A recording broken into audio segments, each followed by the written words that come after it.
बच्चों, good morning. मैं हूं सर्वेश कुमार शर्मा। आप मुझे जानते हैं और मैं भी आपको जानता हूं।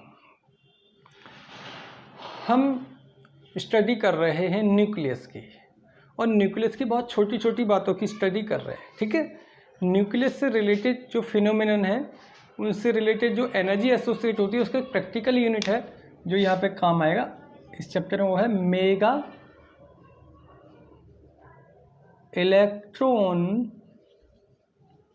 Volt 1 MeV, that is 1.6 multiplied 10 with power -13 of joule. ठीक है, एक बात और बताता हूं। आपने सुना होगा मास कंजर्वेशन लॉ। देखो क्या, मास कंजर्वेशन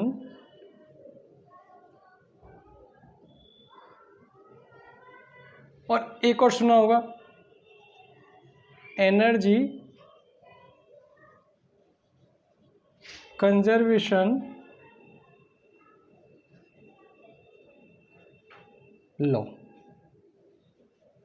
ये दोनों ही वैलिड नहीं है, दोनों ही इनवैलिड है। क्या है? इनवैलिड या not valid. Not valid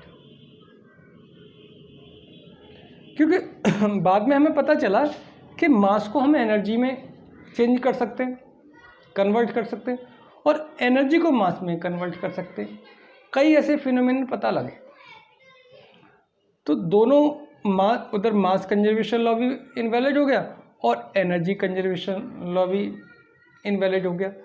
fourth, जो दोनों लॉज को बाद में, दोनों लॉज को मिला करके अल्बर्ट आइंस्टाइन ने एक लॉ बनाया जिसको बोलते हैं एनर्जी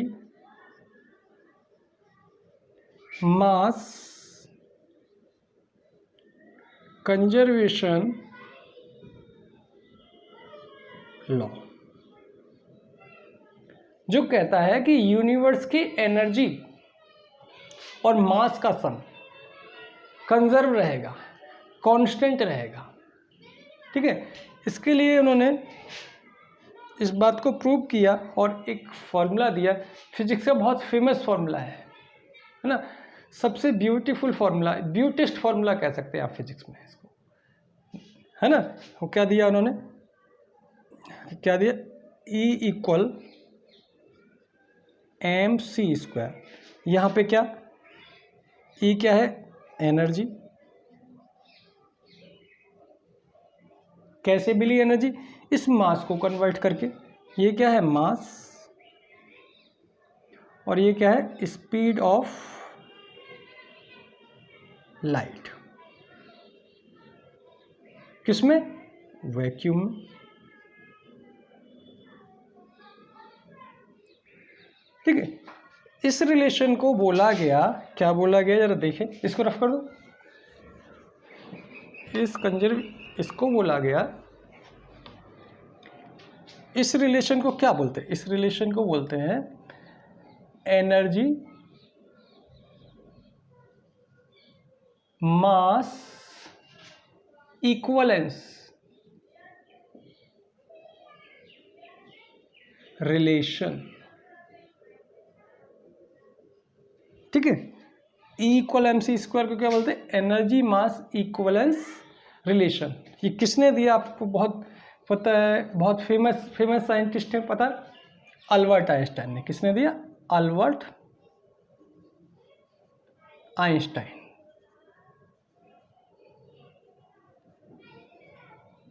अल्बर्ट आइंस्टाइन ने इस फॉर्मूले को तब दिया जो स्पेशल थ्योरी, कहाँ से दिया?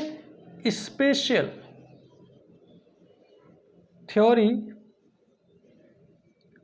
ऑफ रिलेटिविटी के बेसिस पर, रिलेटिविटी के बेसिस पर इस लॉ को, इसको दिया उन्होंने। किसको दिया? E = mc² को किसके बेसिस पर उन्होंने निकाला? Special theory of relativity. जरा ये देख लें कि उन्होंने कैसे निकाला। ठीक है, जरा देखें। यानी हम एक तरीके से इस बात को प्रूफ कर रहे हैं कि ये आया कैसे है। हम जरा ये प्रूफ कर रहे हैं कि आया कैसे है।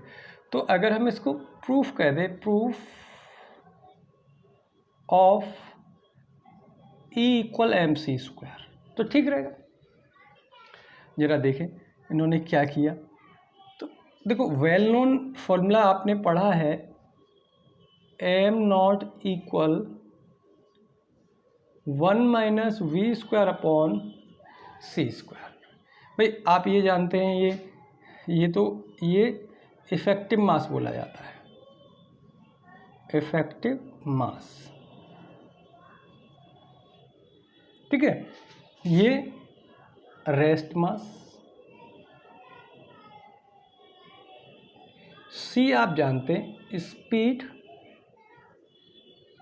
ऑफ लाइट, और वी स्पीड ऑफ मास या बॉडी, आप ये जानते हैं। ये फॉर्मूला हमें मिलता है स्पेशल थ्योरी ऑफ रिलेटिविटी। किसमें मिलता है? स्पेशल, कहाँ से? स्पेशल थ्योरी ऑफ रिलेटिविटी से मिला। कहाँ से आया? स्पेशल थ्योरी ऑफ रिलेटिविटी, जो आइंस्टाइन ने दी, ठीक है। तो ये इसको जरा हम देखें कि इक्वल MC स्क्वायर कैसे आया। जरा इतना लिख लीजिए क्योंकि स्पेस चाहिए मुझे, ठीक है। ओके, जरा देखें, फिर से मैं लिखता हूँ। देखिए m equal m not upon root 1 minus v square upon c square, और m को हम क्या लिख सकते हैं? m नॉट, क्या हम इसको ऐसे लिख सकते हैं? 1 minus v square upon c square whole half power. क्या हम इसको ऐसे लिख सकते हैं? m not 1 minus v square upon c square minus half power. m equal, देखो हम बता दें कि v की वैल्यू बहुत ही कम है c से। उस केस में जैसे आपको ध्यान होगा, बाइनोमियल थ्योरम लगाते हैं, जैसे 1 plus x with power n, तो लगाते 1 प्लस एन एक्स जब x इज वेरी स्मॉल। अगर v बहुत छोटा है c से, समझ रहे हैं, तो v अपॉन सी बहुत छोटा होगा 1 से, और v square upon c square बहुत ही छोटा होगा 1 से। तो हम क्या बाइनोमियल थ्योरम का यूज कर सकते हैं। तो क्या होगा? m not 1 plus 1 upon 2 v square upon c square. थोड़ा इसको इधर लाइए, ज़रा देखें। अगर मैं m और इसको ज़रा मल्टीप्लिकेशन कर दीजिए, m naught plus 1 upon 2 m naught v square c square. ज़रा m नॉट को इधर ले आइए, m minus m naught equal 1 upon 2, what will be there? m naught v square upon c square.